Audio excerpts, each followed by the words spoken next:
All right, it is noon. Let's get started. Hello, everybody. Welcome to San Jose Spotlight's 2025 election debrief. I'm editor Nick Preciato. I'm joined here by our two reporters, Brandon Foe and Keith Menconi. They covered election night, November 4th. We're going to be talking today about Measure A as well as the Santa Clara County Assessor's race. I do have some stuff I just wanted to touch on at the very beginning. Just a note, results are still considered unofficial. The county elections office hasn't certified the results yet. And I was looking at the unprocessed ballots this morning, and it looks like while all ballots have been received, the elections office website is showing that 1,700, that's 1,700 ballots, are being challenged. And that looks like it's related to confirming voter signatures. So while that is still underway, I don't think that that's necessarily going to change any of the results. A couple high level things here about the election. It was 51.7% voter turnout. That's pretty high for an off cycle election year, especially considering, there were two things on the ballot locally as well as Proposition 50 at the state level. I assume that is likely what caused voter turnout to be so high. It looks like there were 553,434 ballots cast total. That is out of over a million registered voters. So I think we can just get started now. Let's turn it over to Brandon with Measure A. So, Brandon, could you give us just a quick overview of what Measure A is for anybody that may not be familiar? Yeah, Measure A is a 5/8 cent or 0.625% sales tax increase. The county placed this sales tax on the ballot in early August after President Trump signed H.R. 1, otherwise known as the One Big Beautiful Bill, which dealt a trillion in cuts to Medicaid, which is the federal health insurance plan implemented locally as Medi-Cal in California. Medi-Cal tends to pay lower reimbursement rates, so private hospitals tend to limit the number of Medi-Cal patients they accept as they rely on higher paying commercial insurance, whereas the county hospitals cannot turn people away based on their ability to pay. They're mission driven as a social safety net service, and thus Medi-Cal is the largest source of revenue sustaining these hospitals. As a result of HR 1, the county is looking at, has said it's looking at 1 billion in losses to the hospital system every year. So that's sort of where we ended up in August. The county knew they had a short runway to get this measure passed if they wanted to offset the existential threats resulting from HR 1 signing in July. If they wanted to start seeing extra revenue next year, they had to get this ballot measure approved by voters in November. So that's not a lot of time to campaign for a tax that would hurt low-income people the hardest in a region where you already have stratospheric living costs. So they made a choice to draft Measure A as a general tax, meaning the spending is more discretionary, therefore only needs a simple majority of over 50% to pass. It's much easier to campaign for a general tax under the Sure. urgent and strained time crunch. As opposed to a special tax, which would have legally restricted the funds to hospitals, but faced a much more difficult two-thirds voter approval threshold to pass. If you look at the county election results, you'll see that Measure A passed with 57% of the vote, which is much higher than Measure A proponents were expecting if you ask some of the organizers and campaign people. But obviously, that's not two-thirds or 66% approval. Thank you for that, Brandon. And just before we continue, I forgot to mention anybody watching, we are taking audience questions at the end after we're done going over Measure A and the assessor's race. So if there's any questions about what we're talking about today related to the election, feel free to put that in the Q&A box. I believe that that's an option separate from the chat, and we can go over those at the end. Sorry about that, Brandon. So, with Measure A, what is the county planning to use that money for? You mentioned that, it's not as restricted as like a special tax would be since they passed this as a general tax. Yeah, and that was something that critics really came at Measure A over is that, there are no guarantees that, this would be restricted to hospitals. However, as I reported on November 15th, the county told, at least our news organization, they're preparing to recommend a full allocation of Measure A revenue, which is estimated to be around 330 million a year. They're preparing to recommend a full allocation of that money to the Medi-Cal cuts. So ostensibly, the county is, at least they're telling the public, all this money would go to the health system. Now, that recommendation isn't final because the Board of Supervisors will ultimately vote on a spending plan, and we're expecting to see the formation of some sort of spending oversight committee to watchdog the use of that tax revenue. And just an aside to that, do we know when the Board of Supervisors is expected to vote on that? I haven't heard anything about a specific date, but I anticipate it'll be sometime around the spring. Okay, great. Now you were at the official county watch party on election night with, county administrators, elected leaders, celebrating, Measure A's ultimate win, but really the early results that were coming in that night. What was that like being there, with the county administrators and, Congress members like Zoe Lofgren? That party was the culminate. I mean, first of all, it's really weird to go to an election night party in an off season. But aside from that, that party was the culmination of, months of trying to get people to swallow a bitter pill. This measure was a really, on all accounts, a socioeconomic referendum in Santa Clara County, but also symbolic for the future of public hospitals, public health care in the rest of the country. If Santa Clara County's public hospital system can't survive, what can we say for public health systems in smaller or less affluent parts of the country with lower property tax bases? So the beginning of the party, which was at this beautiful restaurant rooftop in Willow Glen, really captured all those feelings. You had several minutes of prolonged suspense and silence as the county continuously refreshed the screen of this big projector on for the first round of results. And campaign volunteers and organizers, you could hear them whispering to each other, "Did we do everything we could? We did everything we could." And obviously, when the first round of results showed such a wide margin of, a wider margin of victory than people were expecting, the room just exploded into cheers. And I actually got video of that moment in which of everybody cheering, which kind of made a splash online with Bay Area pundits who were opposed to the measure, basically saying, look at these people cheering and going crazy for higher taxes. Mm. Now, how will Measure A, this is a sales tax increase. How will that impact sales tax around Santa Clara County? It will vary by city. The county-wide sales tax rate is 9.125% under Measure A. That will rise to 9.75%. However, municipalities within the county of Santa Clara have their own sales tax rates. So San Jose and Milpitas, which have their own rates, will see their sales tax rates rise to 10%. Campbell, another example, will see its tax rate go up to 10.5%. So it really depends on what municipality you live in, whether there's an existing sales tax rate on top of, all the other tax rates, in effect in California at the county level. Hmm.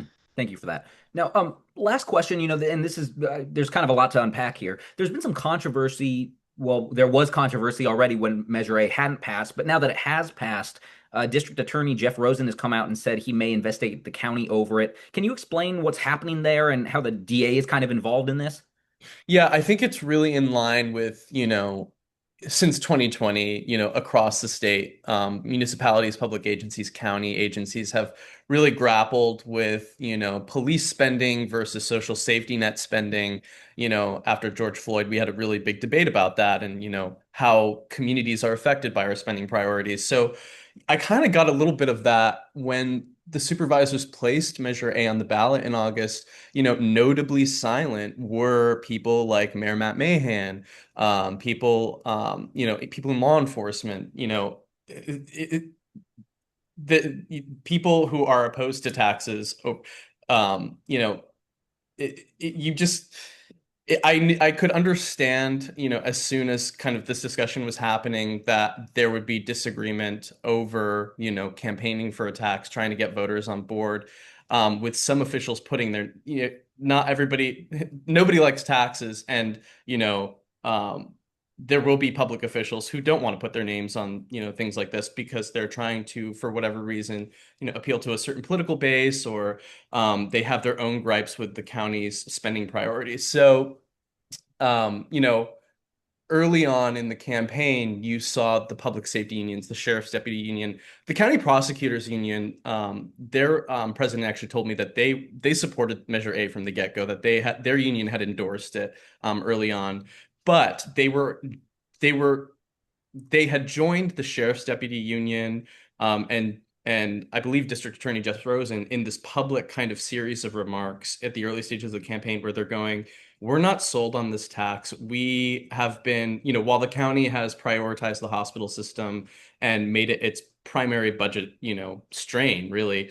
And you will talk to county leaders at the government building. They might remark to you that they run a county on the side. Their main enterprise is their main line of business is a public hospital. So the sheriff's department, the DA's office, they for years have been grappling with their own budget issues, and with DA Rosen specifically, it's gotten very contentious. He has publicly criticized the county for asking him to lay off prosecutors, for making cuts that would backlog criminal justice in the courts.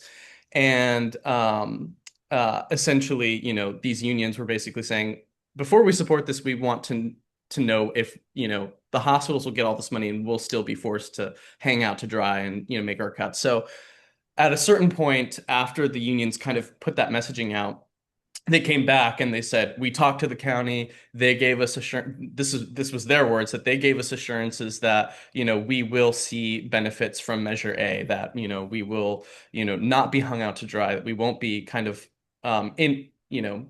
unfairly forced to, deal with our own issues.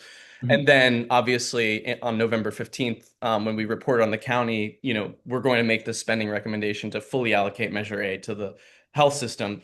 That's when you saw DA Rosen kind of go, wait, we thought in our conversations, we had, this understanding that we would get the money, not that, Measure A's, overall effects would soften budget reductions, across all departments. And so now they're in this situation where the public safety unions are upset, where voters misled.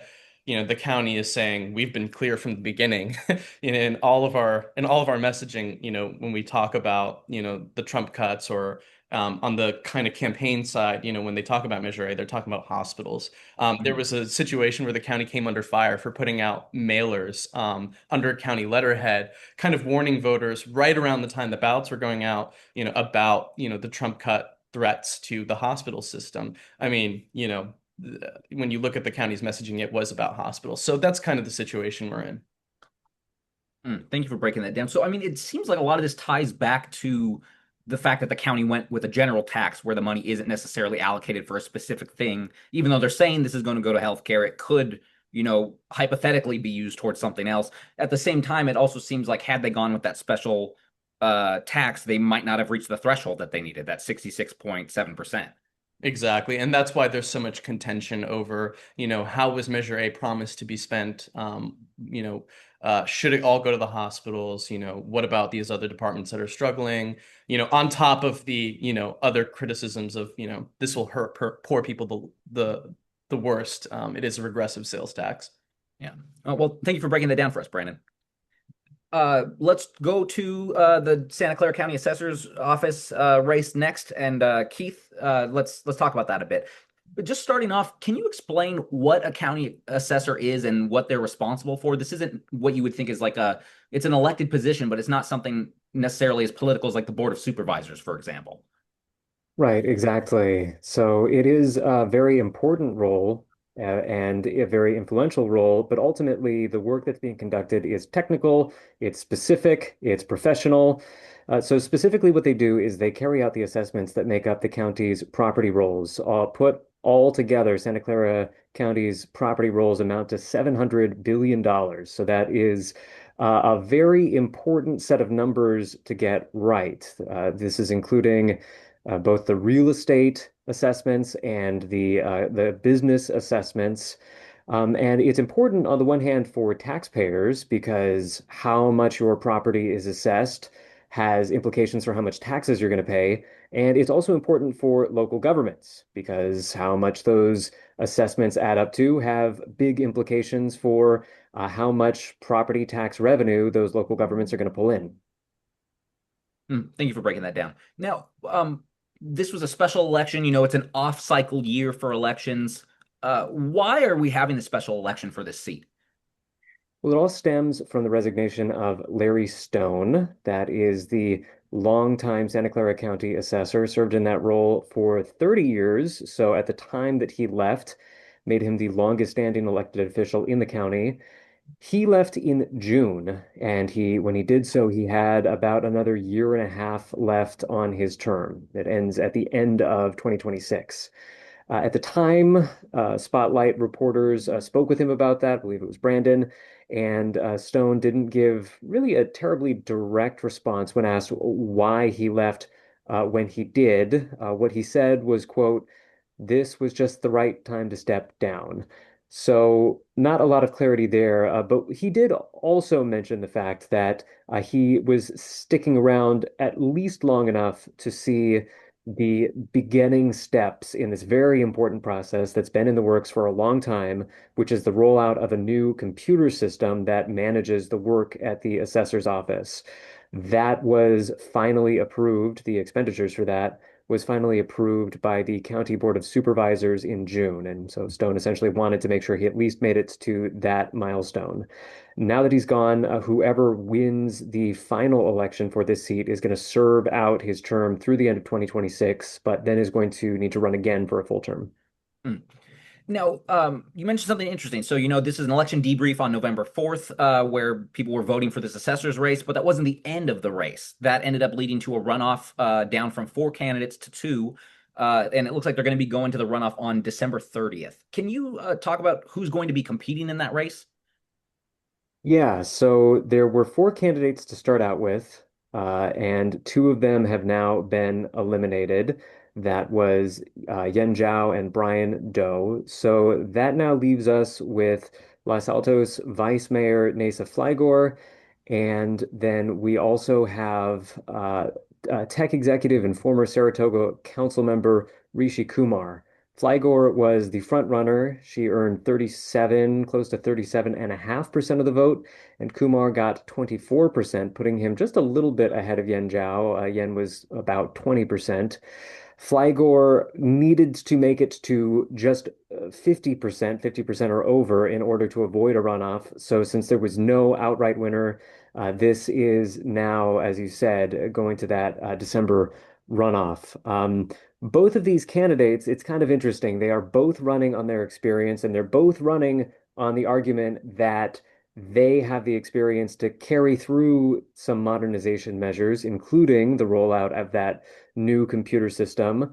But they have very different experiences. So they're making that pitch in different ways. Flygore is very much the establishment candidate. She works in the assessor's office right now. Currently, she has Stone's endorsement. She has a number of other very prominent local Democratic leaders. She has their endorsement as well. And she's basically saying, I've worked in this office. I have the expertise that you need to lead this office. She's actually been in a role where she's helped to oversee the 250 person staff of that office for since the summer, since Stone stepped down.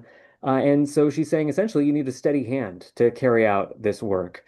Uh, Kumar, on the other hand, he's making a very different case. He's running as kind of the outsider who's ready to shake things up. He's making the case that this has been under the management of Stone for too long, and if we stick with a member of Stone's staff, that his management style, his approach will just carry over to the next round of leadership.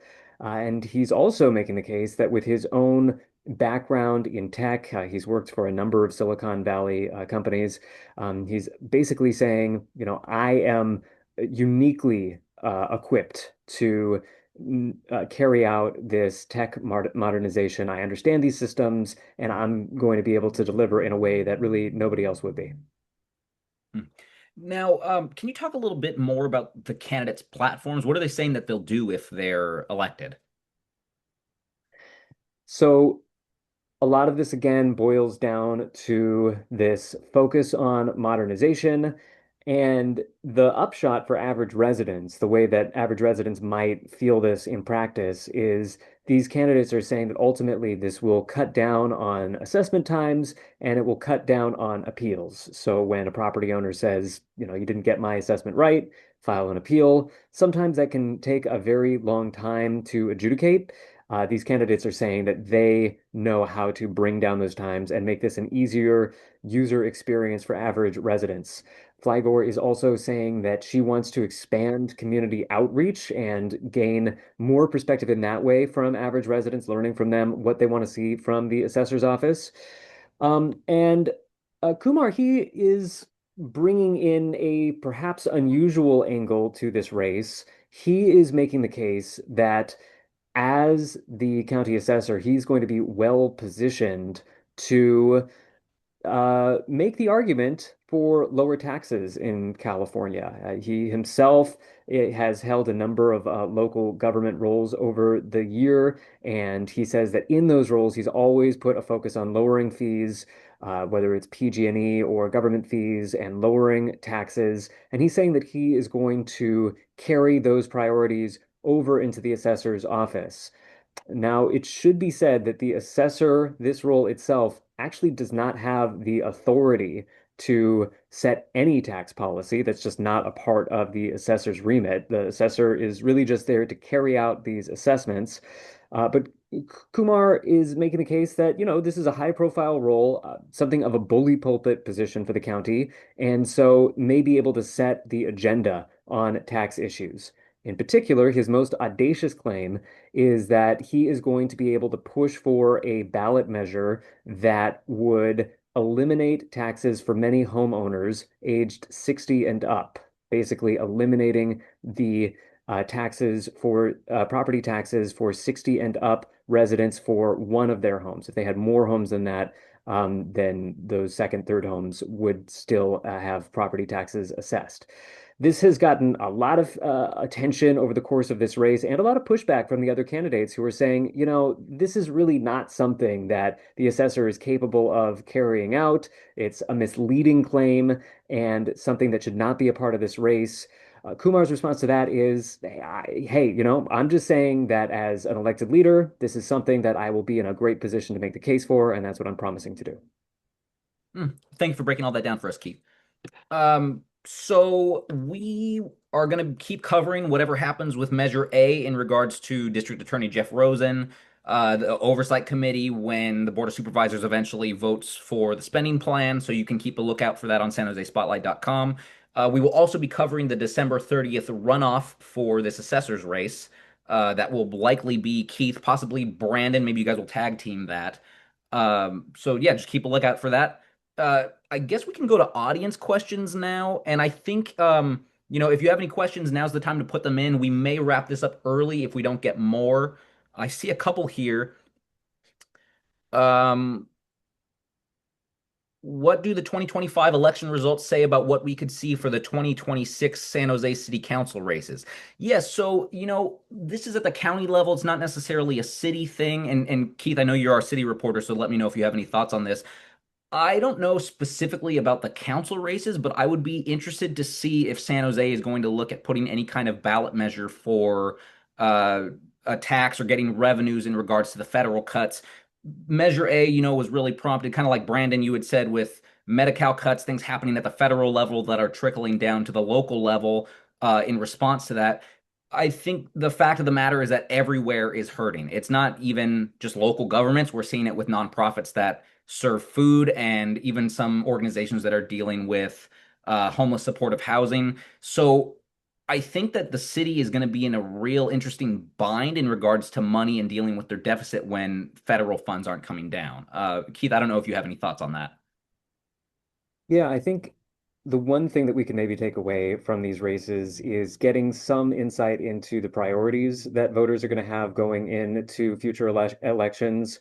There was some doubt going into this whether or not Measure A was going to pass. And the fact that it did easily, I think, says that this is an electorate that is right now supportive of county services, which is not necessarily the case for every electorate in every local jurisdiction, and that they are concerned about some of the service cuts that might happen. So I think that we should probably expect to see candidates address those concerns and talk a lot more about how they are going to make sure that some of the federal cuts that have taken place are not going to be hurting locals in San Jose.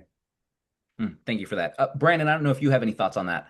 Yeah, I would just add that, San Jose is the largest city in Santa Clara County. That the city's, the mayor's stance, how voters in San Jose would feel that was it played an integral role in Measure A's success. And, it says something that a mayor who has projected an image of a, back to basics core services, no frivolous spending, he is trying to appease, an anti-tax kind of base in San Jose.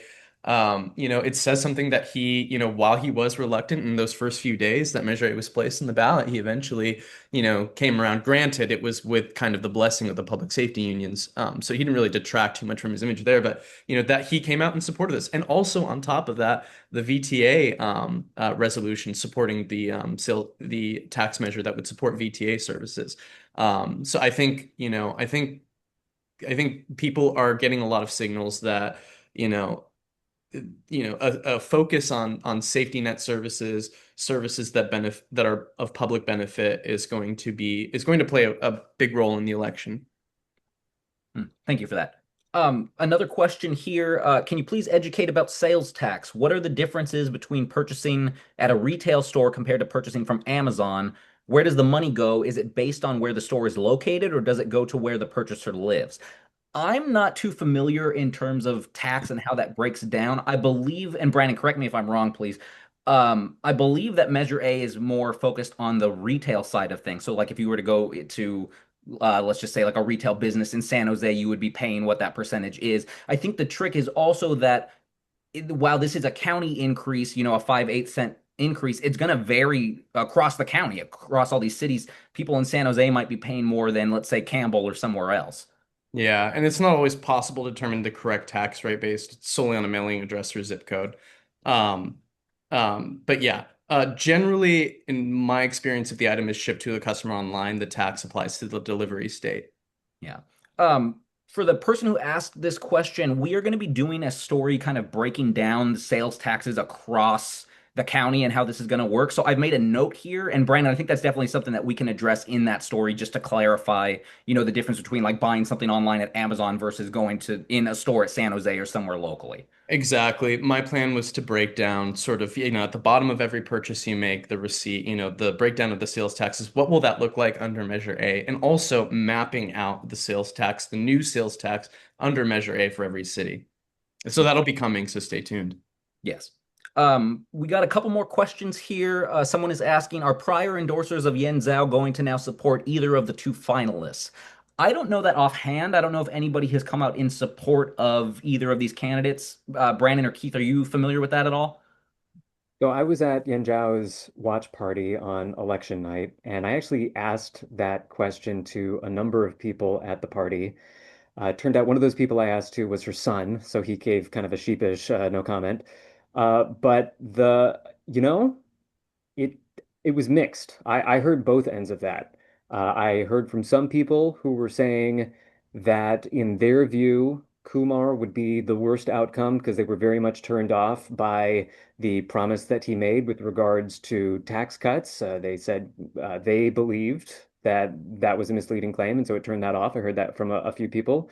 And I heard from some other people who said, the reason that we supported Yan Zhao is because she is not somebody who's been an insider to this office. Interestingly, she actually had been preparing for this race for more than a year. She was the first to file. She filed in 2023. And over the course of that time, she'd been studying assessment skills to get ready for this role. So she'd been working for this for a long time. Her background originally was not in property assessment. And so, people saying, the reason we supported her is because we wanted an outsider. We wanted a new take on this office, and we believed in her. Now, maybe we got to look at Kumar very closely because we think he might be that guy for us, the outsider candidate we were looking for. Thank you for that, Keith.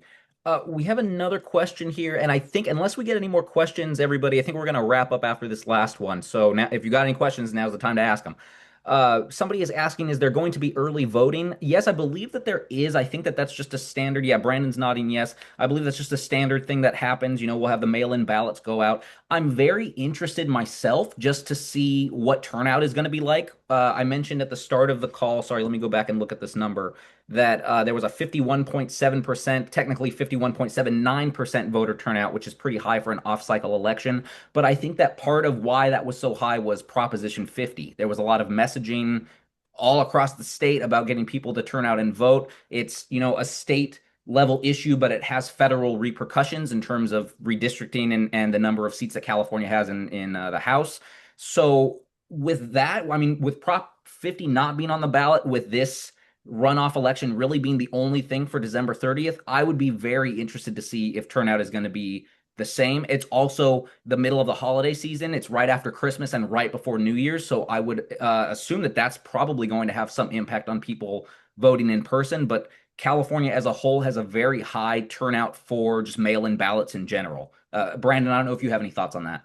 Yeah, and I would say, Measure A probably would not have had the margin of victory it had it not been consolidated with Prop 50.